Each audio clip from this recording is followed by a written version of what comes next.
Hey everyone, Mr. Happy here, and in this video, I'm going to give you my rambling review on Lost Sphear. If you haven't heard about Lost Sphear, it is the second title to be put out by the developers Tokyo RPG Factory, published by Square Enix. Their first title, I Am Setsuna, was met with mixed reviews. I personally felt that I Am Setsuna was bland in almost every way. An OST that was only done with one instrument was novel at first, but quickly wore on my sanity.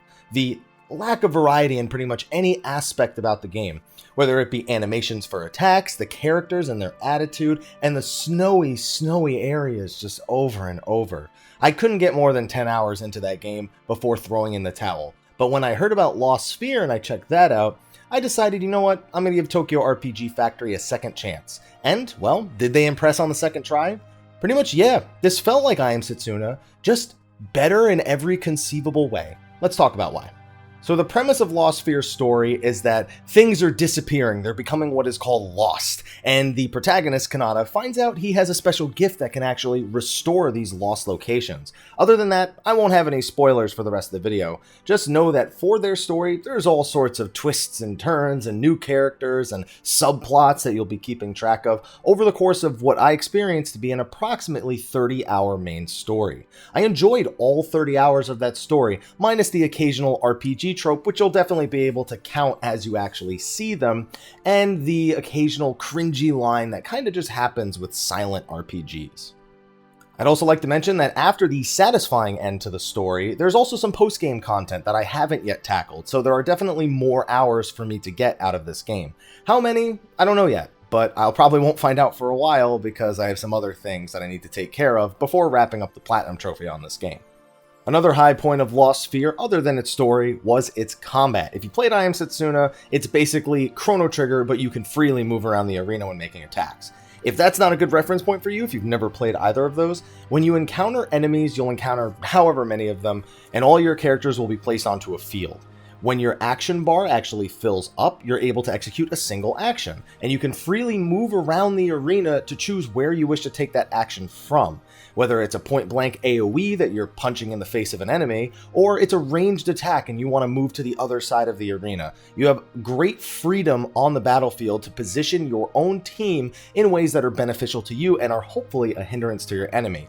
It adds a nice element of strategy and positioning that I really missed in other games. I Am Setsuna and Chrono Trigger have something similar where the field is playable, but you aren't able to move the characters. It's not a hindrance in those games, but it feels good to have more freedom with the actual movement in combat here. In combat, you have a bunch of different options. Of course, you can use items and a basic attack, which is to be expected. When landing basic attacks or taking damage, you actually receive an additional resource called momentum, which can be used to empower your attacks and your skills. Using momentum on your basic attacks just usually adds a little bit of damage, whereas using it on your skills can have a variety of different effects. Skills could be equipped using the Sprint Knight we explained earlier, and on top of that there is Momentum Sprint Knight, which allows you to add a unique momentum effect to that specific skill. You can make that skill give the character who's using it a defense increase. You can make it give them an attack increase. You can make it lower an enemy's resistance to a certain element. You can make it inflict a status effect. And you can actually stack all of these by performing what's called a sublimation. When you get a sublimation with a specific Momentum Sprint Knight equipped, it permanently adds a chance for that effect to be added to that skill. Meaning that even if you were to change to a different Momentum Sprint Knight, that skill still retains the old effect. It makes constantly using your skills and aiming for sublimations a big form of the progression here, and a way to get a lot of power on your characters. This again existed in I Am Setsuna, but it wasn't explained as well there. Here, it's still not explained to perfection, but at the very least you should pick up on it as you actively use sublimations throughout the game. You're gonna be wanting those, and they're not really always gonna come. It's RNG whether or not you get a sublimation, but when you do get them, it feels good. And finally, on top of all that, we have Vulko suits. At base, these act as a stat stick for each of your characters. However, as you progress throughout the game, you'll find means to unlock a unique skill for each and every character's Vulko suit, giving them what is essentially one super skill that they can use every few turns. A limit break, if you will. With each character having different skill Sprint Knight and having different Vulko suit skills, there are a bunch of different viable party compositions to go through the game as, and they all have their unique pros and cons. They did a good job making each character feel unique in combat, having a clear strength and a clear weakness, though definitely some characters still shine above all else. I'm looking at you, Lumina. You can empower your party even further by utilizing what are called artifacts. Earlier you heard me mention that Sprint Knight could be created using something called memories, which could be found in the field or dropped from enemies. You can also build what are called artifacts around the world as you restore lost areas. These artifacts grant buffs that can either be local to the region you're fighting in, or can actually be used worldwide. And this can make you have so many different options and have such a hard time deciding if you want to go farm for memories to build this artifact, if you want to replace an old artifact with a new artifact, trying to balance exactly what it is you want your artifacts to do to get you through the game. It's really satisfying, and it's a fun way of encouraging you to kind of try out different things and see what really works best for you. So on top of all those being the big things I really want to talk about, the story, the combat, the world itself is beautiful. The OST is very well done. There's a great variety in the cast of characters, the areas you go to, the dungeons you fight, the bosses you encounter. It's all very well done, and like I said, it pretty much feels like I Am Setsuna but better. That doesn't mean everything is perfect, however. So let me go through some of the things that I didn't like about Lost Sphear.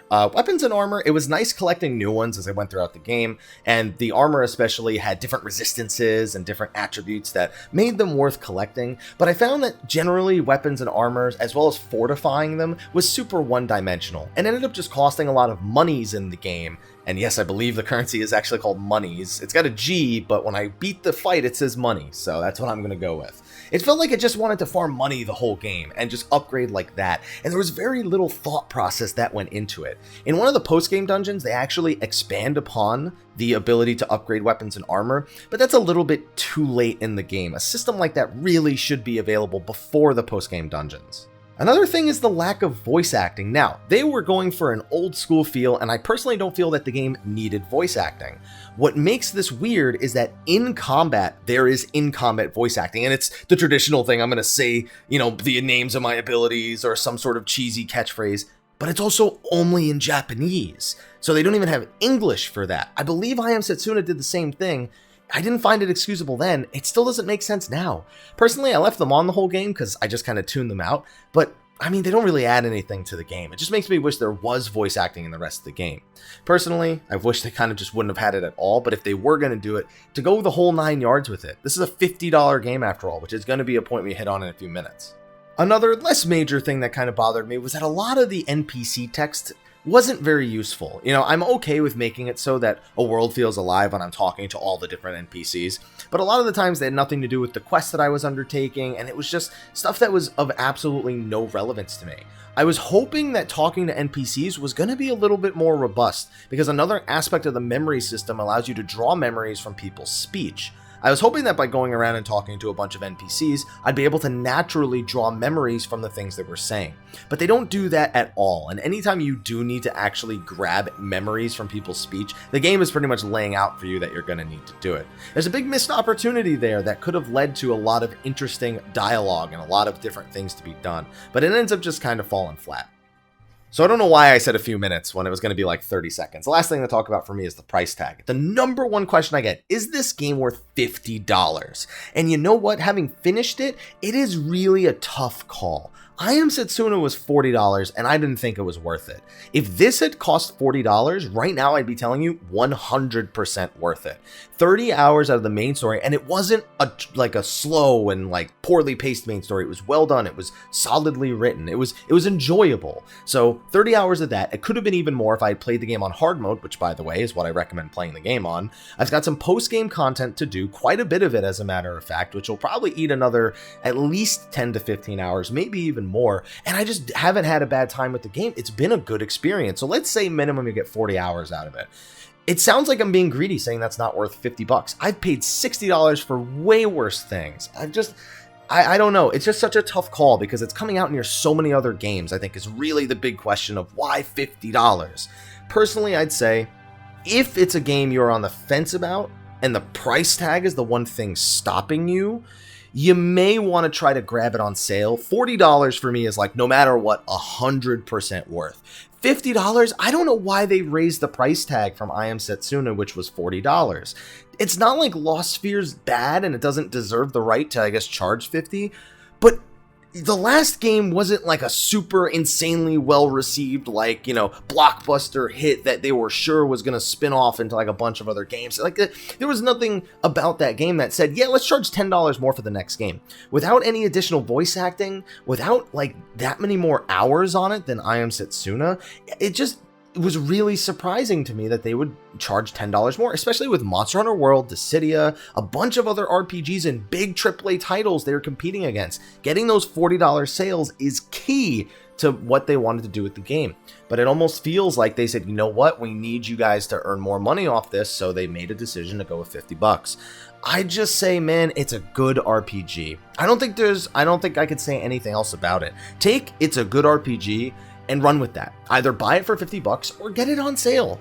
For example, I'm actually partnered with Green Man Gaming, #plug, and they have right now, as of the recording of this video, which is on January 25th, if you use the discount code PAYDAY, PAYDAY, it's 20% off any PC game. So Lost Sphear could be one of them, and guess what? That brings it down to $40. And I'd say it's totally worth $40. The 50 is going to be on you. The other 10, that's on you. I really enjoyed it though, and I don't regret spending $50 on it. That's, I guess, the big point to hit. Honestly, those are just some points. I could honestly keep talking about Lost Sphear. I call these rambling reviews because I just love talking about games when I enjoy them, and this was a good one. So I'm going to shut myself up now. If you have any questions about Lost Sphear, be sure to throw them in the comment section. I'll do my best to answer what I can find there, but I am working on a few other videos, so bear with me if it takes a little bit of time to get to your questions in the comment section. Be sure to like, favorite, subscribe, and share, and if you played through Lost Sphear, not just the demo, actually played through Lost Sphear, let me know what you thought. Overall, in case you're wondering, out of 10, 8 out of 10. I'd say that it didn't do anything extravagant or insanely original, so I'm gonna just give it like an 8 out of 10, a solid score for an RPG.